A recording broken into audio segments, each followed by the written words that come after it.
92.7 big FM पर आप सुन रहे हैं यादों का idiot box with Nilesh Mishra season 4, कहानियां जिनमें आप मिलते हैं खुद से। दोस्तों, मैं आपको सुनाने जा रहा हूं अपनी मंडली के सदस्य जमशेद कमर सिद्दीकी की लिखी कहानी अभी बाकी है दास्तान।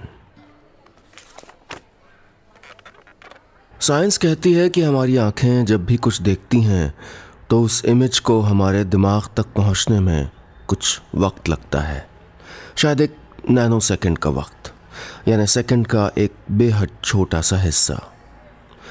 मतलब हम जो कुछ भी होता हुआ देखते हैं वो दरअसल पहले ही हो चुका होता है। इसका मतलब हम सब एक पहले ही जी जा चुकी दुनिया में जीते हैं। जिंदगी हमसे आगे चलती है, हम सिर्फ पीछे पीछे उसके फैसलों को मानते हुए चलते हैं। हमारी दास्तान भी कुछ ऐसी ही है। मैं और शालिनी एक दूसरे को बहुत चाहते थे। बगावत के बाद इश्क अंजाम तक पहुंचा था। हमने एक दूसरे को चाहने और चाहे जाने की इंतहा समझाई थी। खानदान, समाज, दुनियादारी सब ठुकरा के एक दूसरे का हाथ थामा था। लेकिन जैसा कि मैंने कहा, जिंदगी हमेशा आगे होती है। उसे वो पता होता है जो हम नहीं जानते। हम दोनों भी नहीं जानते थे कि क्या होने वाला है। मोहल्ले में पनपा प्यार अंजाम तक पहुंचा तो था, लेकिन बेपनाह प्यार के बेहिसाब मायूसी में तब्दील हो जाने के बीच महज चंद साल होंगे, इसकी उम्मीद न मुझको थी न शालिनी को। दरार की वजहें मुनासिब थीं या नहीं पता नहीं, लेकिन वजहें तो थीं। हालांकि रिश्ते इमारतों की तरह होते हैं। इमारत जब भरभरा के ज़मीन पे बिखरती है तो दुनिया कहती है कि एक ही पल में पूरी इमारत धूल में मिल गई। लेकिन देखा जाए तो एक वक्त इमारत के गिरने से पहले का भी होता है। वो वक्त जब उसमें दरारें पड़ती हैं, जब वो चिटकती है, जब उसमें सीलन रिसती है, जब उसको बचाया जा सकता है। रिश्ते भी ऐसे ही होते हैं। बिखरने से पहले उनमें भी मरम्मत की गुंजाइश होती है। लेकिन हाँ, रिश्तों की मरम्मत इमारत की मरम्मत से थोड़ा ज़्यादा मुश्किल तो है ही। बात उन दिनों की है जब मैं एक छोटे से अखबार के लिए काम करता था और शालिनी एक कंपनी में मार्केटिंग एग्जीक्यूटिव थी। हम पड़ोसी थे और प्यार हो गया। तमाम बगावत और दुश्वारियों के बाद हमने शादी भी कर ली। एक नई दुनिया बसाई जिसके दरवाजे पे नेम प्लेट थी विक्रम एंड शालिनी। लेकिन साहब, जिंदगी भी बड़ी महाजन टाइप है। देती तो सब कुछ है, लेकिन उधार पे। चाहे खुशी हो या गम, हमेशा के लिए कुछ नहीं देती। तय वक्त के बाद सब वापस, सूद समेत। हमारी दुनिया भी ज्यादा दिन तक आबाद नहीं रह पाई। उसे शायद हमारी ही नजर लग गई। वो दिन मुझे ठीक से याद है। बारिश का मौसम था, लेकिन उस दिन धूप निकली थी। उसी दिन बेंगलोर में कोई रेल हादसा भी हुआ था, जिसके चलते विपक्ष रेल मंत्री के इस्तीफे की मांग पे अड़ा था। और यही वो दिन था जब मैं और शालिनी अपनी जिंदगी के सबसे बड़े हादसे के गवाह एक कागज के टुकड़े पे दस्तखत कर रहे थे। वो कागज जिसको दुनिया डिवोर्स पेपर कहती है। 92.7 बिग एफएम पर आप सुन रहे हैं यादों का idiot box with Nilesh Mishra season 4, कहानियां जिनमें आप मिलते हैं खुद से। दोस्तों, मैं आपको सुना रहा हूं अपनी मंडली के सदस्य जमशेद कमर सिद्दीकी की लिखी कहानी अभी बाकी है दास्तां। इस कहानी में अब तक आपने सुना, एक दूसरे की मोहब्बत में बंधे शालिनी और विक्रम घर वालों से बगावत के बाद शादी कर लेते हैं, लेकिन फिर कुछ सालों के बाद उनके रिश्ते में कड़वाहट भरने लगती है। धीरे धीरे हालात ऐसे हो जाते हैं कि वो अलग होने का फैसला कर लेते हैं। कैसे मिले थे दोनों, कैसी थी इनकी पहली मुलाकात, सुनते हैं आगे। हम क्यों अलग हुए, इसकी एक वजह यह भी हो सकती है कि भले हम दोनों आज़ाद ख्याल थे, लेकिन हमारे किरदारों के रंग कुछ जुदा थे। लेकिन ये मैं तब नहीं जान पाया था जब उसको पहली बार देखा था। उन दिनों मेहंदीगंज में हम नए नए रहने आए थे। गली नंबर 3 में एक 2 मंजिला मकान खरीदा था। पापा को मकान पसंद था, मुझे भी ठीक ठाक लगा था। किराए के मकान के बाद अपनी छत किसको बुरी लगती है। मम्मी भी खुश थी कि मंदिर और छुटकी का कॉलेज यहाँ से करीब है। नए मोहल्ले में पहला हफ्ता तो बड़े सुकून से गुजरा। उन दिनों मेरे पास एक मोटरसाइकिल थी और मैं कॉलेज से लौट के अपनी मोटरसाइकिल घर के ठीक सामने वाले बादामी रंग के मकान की दीवार से सटा के खड़ी कर देता था ताकि मेरी प्यारी बाइक धूप से बची रहे। उस कॉलोनी के ज़्यादातर घरों में कुत्ते थे और तकरीबन हर घर के गेट पे लिखा था बिवेयर ऑफ डॉग। लेकिन इस बादामी मकान के गेट पे लिखा था dog is okay, beware of the master, यानी कुत्ता तो ठीक है, मालिक से सावधान। बताइए, ऐसे भी कोई लिखता है? मैं तभी समझ गया था कि ये शरीफ लोग नहीं हैं। खैर, मुझे कौन सा उनका दामाद बनना था। मैं तो रोज़ाना बाइक वहीं खड़ी कर देता था। एक शाम जब मैं घर से निकला तो देखा मेरी बाइक के दोनों टायर फुस हैं। जी हाँ, दोनों टायर पंक्चर। मैं गुस्से से चीखा, किस बदतमीज ने किया ये? तभी 6-7 साल का एक छोटा सा लड़का किसी बस्ती के दादा की तरह सामने आया और मुस्कुराने लगा। मैंने गुस्से में कहा, तुमने किया? उसने फक्र से हामी भरी। मैंने कहा, ओए हाफ पैंट, उल्टे हाथ का पड़ेगा ना तो सारी दादागिरी निकल जाएगी। हाफ पैंट ने गेट की तरफ इशारा किया। वहाँ छोटा छोटा एक और मैसेज था, नो पार्किंग और टायर्स विल बी डिफ्लेटेड, मतलब पार्किंग मत कीजिए, टायर पंक्चर कर दिए जाएंगे। वो हंसने लगा। मुझे बहुत गुस्सा आया। उसको पकड़ने के लिए बढ़ा लेकिन वो पीटी उषा की रफ्तार से घर में घुस गया। मैं बाइक देख ही रहा था कि वो दोबारा आया, इस बार मासूम और शरीफ बच्चे की तरह रोता हुआ, लेकिन इस बार उसके पीछे उसकी दीदी भी थी। हाय, मरून सूट पे, कंधे से होके कमर पे बंधा दुपट्टा, खुले बाल, काजल भरी बड़ी बड़ी आंखें और नाक पे गुस्सा। वो गुस्से में इतनी खूबसूरत दिख रही थी कि मैं उसको देखते ही इश्क की रंगीन वादियों में खो गया। दांतों से नाखून काटते हुए उसको शर्मा के देखने लगा। वो गुस्से में बोली, पागलों की तरह क्यों मुस्कुरा रहे हैं? आपकी हिम्मत कैसे हुई मेरे भाई को डांटने की? मैंने खिसियाते हुए कहा, अरे नहीं, डांटा नहीं, मैं तो बस ये कह रहा था कि मतलब ऐसे क्यों पंक्चर किया, तो थोड़ा धीरे से करना चाहिए था, मतलब नहीं, लेकिन कोई बात नहीं। मैं उसने कहा, देखिए आप नए नए आए, कायदे से रहेंगे तो फ़ायदे में रहेंगे। आइंदा मेरे भाई की तरफ आंख भी उठाई ना तो समझ लीजिएगा। शालिनी नाम है मेरा, पूरी कॉलोनी जानती है। मैं पागलों की तरह मुस्कुराता हुआ पंचर बाइक घसीटते हुए बोला, कैसी बात कर रही हैं, आपके बारे में कौन नहीं जानता। वो गुस्से से कह के अंदर चली गई। मैं वहीं खड़ा उसको जाते हुए देखता रहा। बस समझिए कि उस पहली मुलाकात में प्यार हो गया था। मैं और मेरी बाइक दोनों पंक्चर हो गए थे। 92.7 बिग एफएम पर आप सुन रहे हैं यादों का idiot box with Nilesh Mishra season 4, कहानियां जिनमें आप मिलते हैं खुद से। दोस्तों, मैं आपको सुना रहा हूं अपनी मंडली के सदस्य जमशेद कमर सिद्दीकी की लिखी कहानी अभी बाकी है दास्तां। इस कहानी में अब तक आपने सुना, अपनी पत्नी शालिनी से तलाक ले चुका विक्रम शालिनी से अपनी पहली मुलाकात याद कर रहा है। एक खूबसूरत पहली मुलाकात जो प्यार में बदली, लेकिन आगे जाके उसमें कड़वाहट रिसने लगी। सुनते हैं आगे। मैं और शालिनी पहली नोकझोंक के बाद ही एक दूसरे को पहचानने लगे थे। कभी कभार हमारी बात भी हो जाती थी। शाम को छत पे नजरें मिलती तो मेरा दिल धक से हो जाता। शालिनी आम लड़कियों जैसी नहीं थी, वो बहुत ही एम्बिशियस लड़की थी। उसको जिंदगी में बहुत कुछ कर दिखाना था। उन दिनों शालिनी आईटी कॉलेज से एडवर्टाइजिंग में एमबीए कर रही थी और मैं पत्रकारिता। कभी कभी लौटते वक्त रास्ते में मुलाकात हो जाती तो यहाँ वहाँ की बातें होती, लड़ते झगड़ते और फिर पड़ोसी होने के नाते साथ साथ घर लौटते। रास्ते में वो मुझको मेरी दांतों से नाखून काटने की आदत के लिए टोकती थी। धीरे धीरे हम दोनों एक दूसरे के करीब आ गए। शालिनी भी मुझको चाहने लगी थी। हालांकि ये सब इतना आसान भी नहीं था। हम दोनों ऐसे परिवार से थे जहाँ प्यार व्यार करना छिछोरापन समझा जाता था।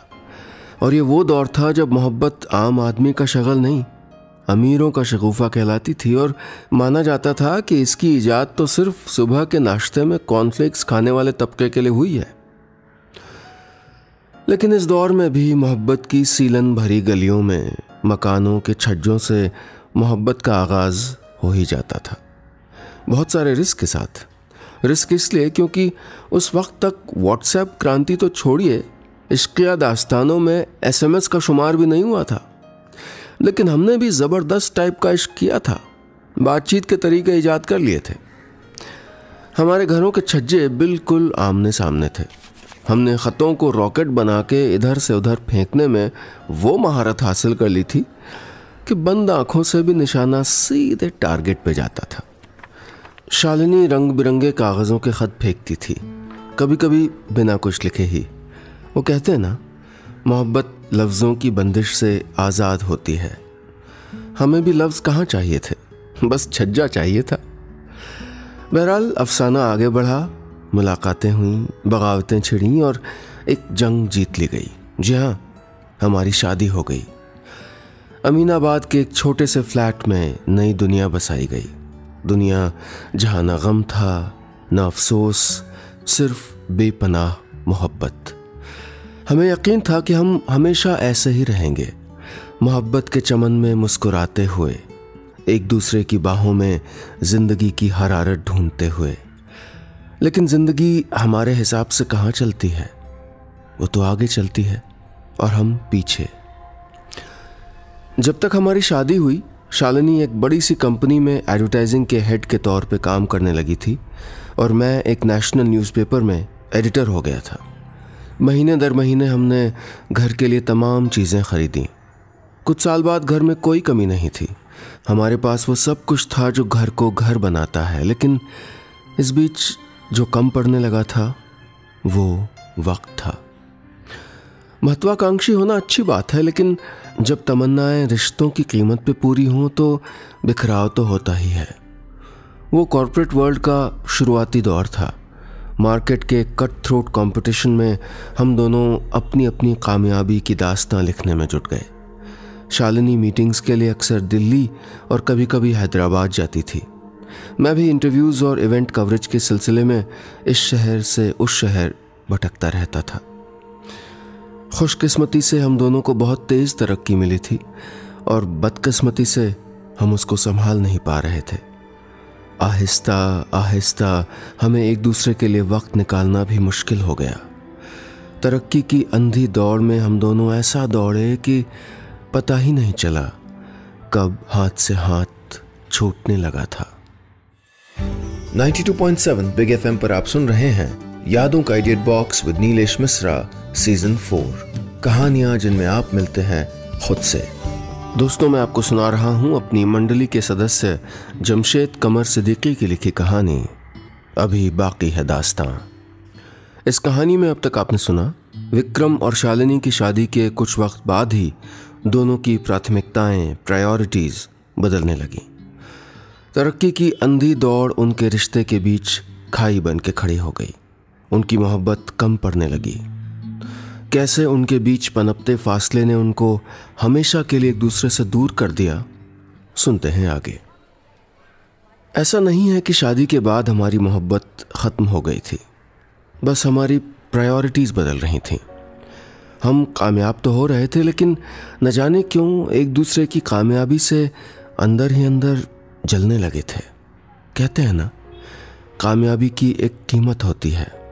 हम दोनों ने उस कीमत की किस्तें चुकानी शुरू कर दी थी। वक्त की कमी दोनों को थी, लेकिन दोनों को ये एहसास होने लगा था कि हमें इग्नोर किया जा रहा है। हालांकि हालात दोनों तरफ यही थे। धीरे धीरे वो वक्त भी आया जब एक की कामयाबी दूसरे के लिए कोफ्त बनने लगी। हम दोनों, जिन्होंने कभी मिल के ज़माने का मुकाबला किया था, एक दूसरे से मुकाबला करने लगे थे। एक रोज़ शालिनी ने अपनी पसंदीदा कार ख़रीदी। सेलिब्रेट करने के लिए हम एक बड़े से होटल में गए, लेकिन आमने सामने बैठे हुए हमने महसूस किया कि हमारे पास अब बात करने के लिए सिवाय काम के कुछ नहीं था। Promotion, campaign, incentive, growth, reports, बस फिजा में यही लफ्ज़ गूंजते रहे। पहले की तरह न मैंने एक भी बार ये कहा कि वो खूबसूरत लग रही है, न उसने कहा कि वो मुझको चाहती है। शायद जो गुजर चुका था वो अब गुजर रहा था। मैंने महसूस किया कि हम सिर्फ बातें करने के लिए बातें कर रहे हैं। मैंने मेन्यू की ओर इशारा किया।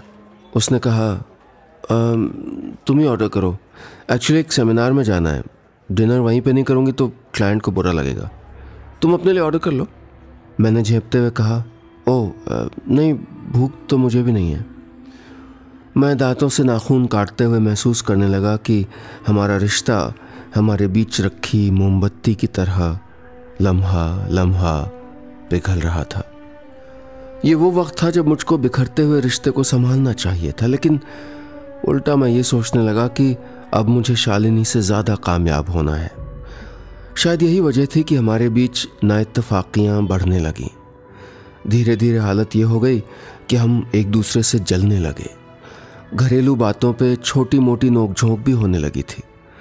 कभी कभी तो बिना बात के टकराव होता और फिर हफ्तों बातचीत नहीं होती। दरअसल हमारी ख्वाहिशों का अर्ज इतना बढ़ गया था कि इश्क की गलियां तंग पड़ने लगी थीं। छोटी मोटी नोकझोंक अब रोज़मर्रा के झगड़ों में तब्दील हो गई थी।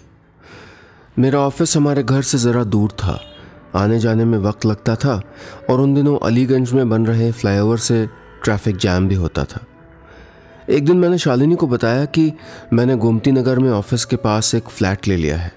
इलेक्शन के दौरान काम बहुत है, आने जाने में बहुत वक्त लगता है, तो इस दौरान वहीं रहूँगा। शालिनी ने सर उठाया। उसकी आंखें नम थीं। वो समझ रही थी कि मैं क्या कह रहा हूँ। हम अलग हो रहे थे। उसके आंसू देख के पता नहीं क्यों मुझे थोड़ी खुशी हुई। शायद यकीन हुआ था कि उसके दिल में ज़रा सा मैं बाकी हूँ।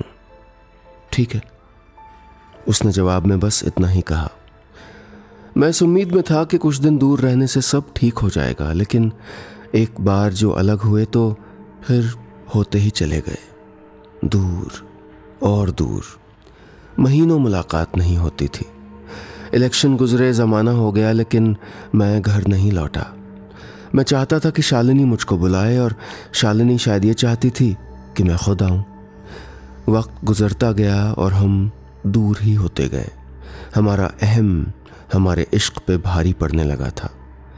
इस बीच मुझे शालिनी के प्रमोशन की खबर मिली। न जाने क्यों मैं इसको अपनी हार के तौर पे देखने लगा। उन्हीं दिनों मुझको दिल्ली के एक न्यूज़ चैनल में सीनियर एडिटर की पोस्ट का ऑफ़र मिला। शायद ये मेरा गुस्से में लिया गया फैसला ही था कि मैं बिना शालिनी को बताए दिल्ली आ गया और फिर एक लंबे वक्त तक हमारी बात नहीं हुई।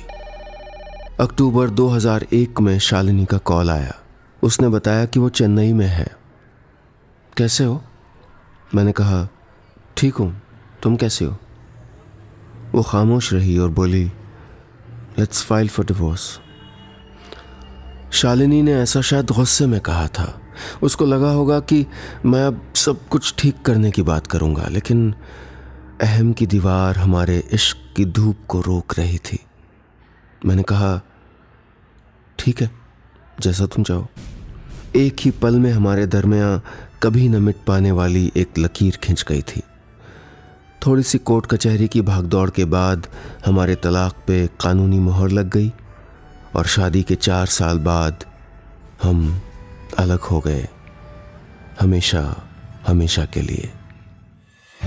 92.7 बिग एफएम पर आप सुन रहे हैं यादों का edit box with Nilesh Mishra season 4, कहानियां जिनमें आप मिलते हैं खुद से। दोस्तों, मैं आपको सुना रहा हूं अपनी मंडली के सदस्य जमशेद कमर सिद्दीकी की लिखी कहानी अभी बाकी है दास्तां। इस कहानी में अब तक आपने सुना, शालिनी और विक्रम अपने बिखरते हुए रिश्ते को संभाल नहीं पाए। तरक्की ने उनकी मोहब्बत के रास्तों में कांटे बो दिए थे और उनका तलाक हो गया। लेकिन क्या ये दास्तान इसी अफसोसजनक मोड़ पे ख़त्म हो गई या अभी भी कुछ बाकी था? सुनते हैं आगे। हमारे तलाक को हुए कई साल बीत चुके थे और अब मुझे एक शायर का कहा याद आता था कि अगर किसी इंसान से उसकी उम्मीद छीन लो तो वो गिर के मर जाएगा। शायद मेरे साथ भी यही हुआ। जब तक तलाक ऑफिशियल नहीं हुआ था तब तक तो जिंदगी जैसे तैसे चलती रही, लेकिन अलग होने की कानूनी मोहर के बाद जिंदा रहना दुश्वार हो गया था। दरअसल वो उम्मीद मर गई थी जो पहले हर रात सुलाने से पहले दिलासा देती थी कि एक दिन सब ठीक हो जाएगा। शालिनी मुझे याद आती थी। वक्त की परतों को हटा के देखता था तो इश्क के वही नए नए रंग दिखते। गुजरे ज़माने की बातें गूंजती थीं और पलकों पे कई आंसू झूल जाते थे। उसके दूर जाने के बाद मैं उसको और करीब से महसूस करने लगा था। शायद जिंदगी अब भी चंद कदम आगे थी। वो जो हो रहा था वो हो रहा था जो दरअसल हो चुका था। बहरहाल इन एहसास का अब क्या फ़ायदा था। अब तो हमारे रास्ते दूसरे थे, हमारी मंजिलें अलग थीं। हम दो अलग अलग लोग थे जो सिर्फ यादों की एक कच्ची सी डोर में बंधे थे। मैं खोखले दिल में शालिनी की जलती बुझती यादों को लेके वक्त के लंबे सफ़र पर नामालूम ठिकानों से गुजरता रहा। एक रोज़ मैंने किसी काम से अपनी पुरानी अलमारी खोली। एक धूल से पटे बैग पे नज़र गई। बैग खोला तो उसमें लाल, पीले, गुलाबी तमाम रंग के कागज़ थे, रॉकेट नुमा आकार में। ये रॉकेट दरअसल हमारी मोहब्बत के शुरुआती दिनों के वो पैगाम थे जिनको हम एक दूसरे के घर में फेंकते थे। हर ख़त हमारी बेपनाह मोहब्बत का कागज़ी गवाह था। मैंने कई ख़त पढ़े। गुजरा हुआ वक्त आंखों के सामने आ गया। कितना प्यार था हमारे बीच, कितनी जिंदा चाहतें थीं। इतना सारा इश्क कम कैसे पड़ गया? कैसे? उस अकेले कमरे में बिखरे हुए ख़तों के बीच बैठा हुआ मैं किसी बच्चे की तरह सिसकियां लेके रो पड़ा। लगा जैसे मुझसे मेरा कोई हिस्सा जुदा कर दिया गया हो, हमेशा हमेशा के लिए। जिंदगी पहले से और ज़्यादा उदास हो गई। एक दिन जब मैं ऑफिस में अपने कैबिन में बैठा था तो बॉस का एक ईमेल आया। ईमेल पढ़ के मेरी रगों में दौड़ता हुआ खून जैसे ठहर गया, चेहरे का रंग बदल गया। मेल में लिखा था कि अगले हफ्ते मुझे मशहूर एड गुरु शालिनी शर्मा का इंटरव्यू लेना है। 92.7 बिग एफएम पर आप सुन रहे हैं यादों का idiot box with Nilesh Mishra season 4, कहानियां जिनमें आप मिलते हैं खुद से। दोस्तों, मैं आपको सुना रहा हूं अपनी मंडली के सदस्य जमशेद कमर सिद्दीकी की लिखी कहानी अभी बाकी है दास्तां। इस कहानी में अब तक आपने सुना, अलग होने के बाद विक्रम को शालिनी और ज़्यादा याद आने लगी। शालिनी से कभी ना मिल पाने का ख्याल उसको खोखला करने लगा। इस बीच विक्रम को उसके ऑफिस की तरफ से शालिनी का इंटरव्यू लेने को कहा गया। क्या तलाक के इतने सालों बाद विक्रम और शालिनी फिर आमने सामने होंगे? और उनकी दास्तान में अभी कौन सा मोड़ बाकी है? सुनते हैं आगे। मैं चाहता तो इंटरव्यू के लिए मना कर सकता था, लेकिन मैंने ऐसा नहीं किया। मैं शालिनी से एक बार मिलना चाहता था। शायद कुछ था जो बाकी रह गया था। इंटरव्यू दिल्ली के एक बड़े से होटल में था। मैं वक्त पे पहुंच गया और कैमरा फ्रेम वगैरह सेट करवाने के बाद शालिनी का इंतज़ार करते हुए सोचने लगा कि उसका सामना कैसे करूंगा। उसे आने में देर हो गई। कुछ देर बाद दरवाजे पे दस्तक हुई और एक सुनी हुई सी आवाज़ मेरे कानों में गूंज गई, हाय। दरवाज़ा खुलते ही वक्त थम गया। बीते हुए 8 सालों की ठहाके मार के हंसने और बिलख बिलख के रोने की आवाज़ें एक साथ गूंजने लगीं। कुछ देर तक वो हैरान होकर मुझको एकटक देखती रही। दर्द उसकी आंखों से नमी बन के रिसने लगा। मैंने लड़खड़ाते हुए कहा, आइए प्लीज़ बैठिए, इंटरव्यू शुरू करते हैं, वी आर ऑलरेडी लेट। उसने कहा, यस इट्स टू लेट। ये मेरी ज़िंदगी का सबसे मुश्किल इंटरव्यू था। जहन और ज़बान एक दूसरे के साथ नहीं थे। शालिनी ने भी सवालों के बहुत मुख्तसर से जवाब दिए। हमने जैसे तैसे इंटरव्यू ख़त्म किया। क्रू मेंबर्स आ चुके थे। शालिनी और मैं वहीं बैठ के बोलती हुई आंखों से एक उजड़ चुकी दुनिया के ज़र्रे ज़र्रे का हिसाब करने लगे। डिवोर्स के बाद के सालों ने हमको सबक सिखाया था और उस सबक का एक एक हर्फ हमें ज़बानी याद था। हम जैसे नदी के किनारों पे खड़े थे, एक दूसरे को पुकार तो सकते थे, हाथ नहीं थाम सकते थे। गलतियां दोनों की थीं। हम दोनों ने ज़िंदगी की रफ्तार में एक दूसरे को इग्नोर तो किया था, लेकिन दोनों खुद का इग्नोर होना बर्दाश्त नहीं कर पाए थे। आज यूं तो हम एक टेबल के आमने सामने बैठे थे, लेकिन हमारे बीच का फासला उस टेबल से कहीं ज़्यादा था। शालिनी की आंखों पे चश्मा चढ़ गया था। वो चश्मा हटा के आंसुओं को रुमाल करने लगी। मैंने कांपती हुई आवाज़ में कहा, आओ बाहर चलते हैं। लॉबी से होते हुए हम बागीचे में पहुंचे। साथ साथ चलते हुए जितनी बार हमारे हाथ टकराए, अतीत से आती आवाज़ें दोनों ने साफ सुनी। चलते चलते शालिनी ने मेरा हाथ देखा और कहा, नाखून खाने की आदत गई नहीं तुम्हारी? पहली बार हम दोनों मुस्कुराए। कुछ देर बाद मैंने पूछा, काम कैसा चल रहा है तुम्हारा? अब तो तुम उसने इशारा किया, ये बातें नहीं। कुछ देर बाद उसने पूछा, जब फ़ोन पे मैंने गुस्से में तुमको डिवोर्स के लिए कहा, तुमने मुझे एक बार भी रोका क्यों नहीं? मैं खामोश रहा। कुछ और कदम बाद वो फिर बोली, पता है, कुछ दिन पहले मैंने तुम्हारे वो ख़त देखे जो तुम बैल्कनी में फेंकते थे। मैंने सब ख़त पढ़े। कुछ कदम और चलने के बाद मैं रुक गया। शालिनी ने मेरी तरफ देखा। मैंने उसकी आंखों में झांकते हुए कहा, शालिनी, मुझसे शादी करोगी दोबारा? हर तरफ खामोशी थी। वो मुझे देखती रही। उसका काजल फैलने लगा और फिर वो मेरे गले लग गई। उस बागीचे की खामोश शाम में दो साए छोटे छोटे कदमों से एक दूसरे का सहारा बन के चल रहे थे। वक्त अभी भी उनसे आगे था, चंद कदम आगे। शायद दास्तां अभी बाकी थी। बस इतनी सी थी ये कहानी।